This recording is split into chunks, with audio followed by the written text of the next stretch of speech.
আমার ভাইয়ের জন্য যে এত লোক দেখবো এটা কোনোদিন আশা করিনি, এইভাবে যে আমার ভাইয়ের জন্য এত একটা সম্মান আছে, রাষ্ট্রীয় সম্মান আছে, আবার গ্রামের মানুষের শ্রদ্ধার ভালোবাসা ওর এত আমরা তো আগে জানিনি। আমরা এখন বুঝতেছি যে আমার ভাইয়ের কেমন তাহলে একটা লোক ছিল। আমাদের এখানকার প্রস্তুতি সম্পূর্ণ। আমরা তাকে দাফন করার যাবতীয় কার্যক্রম শেষ করে ফেলছি। আমাদের ফার্স্ট ওখান থেকে জানানো হয়েছিল যে 8:30টায় ওখানে জানাজা হবে, 9:30 10টার ভিতরে এখানে লাশ পৌঁছে যাবে। তো এখন আবার খবর আসছে যে বৈরী আবহাওয়ার কারণে ওই হেলিকপ্টার উদয়ন হতে পারতেছে না। আবহাওয়া অনুকূলে আসলে পর্যন্ত প্লেন ছেড়ে দেওয়া, হেলিকপ্টার ছেড়ে দিলে পর্যন্ত লাশ চলে আসবে। সেই হিসাবে আমরা নামাজের পরে, জোহরের নামাজের পরে দাফনের কার্য সম্পন্ন করার জন্য প্রস্তুতি নিয়ে। ভাই চলে গেছে আর আমার মা দেখবে কে, দেখাশোনার জন্য সরকারের কাছে আমরা তো একটা আকুল আবেদন জানাচ্ছি যে অল টাইম আমার মার পাশে তারা থাকে।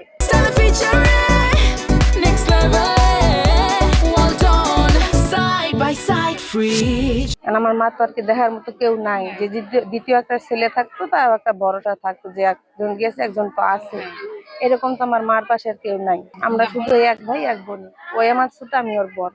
এটা আমার তো বাবা মারা গেছে ওই তো 10 সালে গেছে ওই জায়গায়, যার পর থেকে আস্তে আস্তে যতটুকু পারছে সহযোগিতা ইনকামের সাহায্যে এই যতটুকু আর নিজের মতো নিজে গড়ে তুলছে আর কি। ঘর প্লাস্টার করবে, আবার ছাদ দিবে, বাথরুম টয়লেট এগুলো সুন্দর উন্নত করবে আর কি। তো সব স্বপ্ন ভাঙে গেল, কিছুই হলো না। আমার তো আর ভাই না। সে দেশের সেবা করতে গিয়ে সে যে মারা যাবে আমরা এটা বুঝতে পারিনি।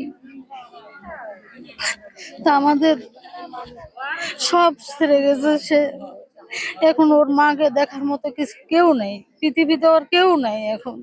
এক ছেলে এক মেয়ে ছিল, ছেলে তো চলেই গেল, তার জীবনের সবকিছুই শেষ। সে যে এত কষ্টের পর এই কষ্টের সাধনা সে ফেলে যাবে সে বুঝতে পারেনি।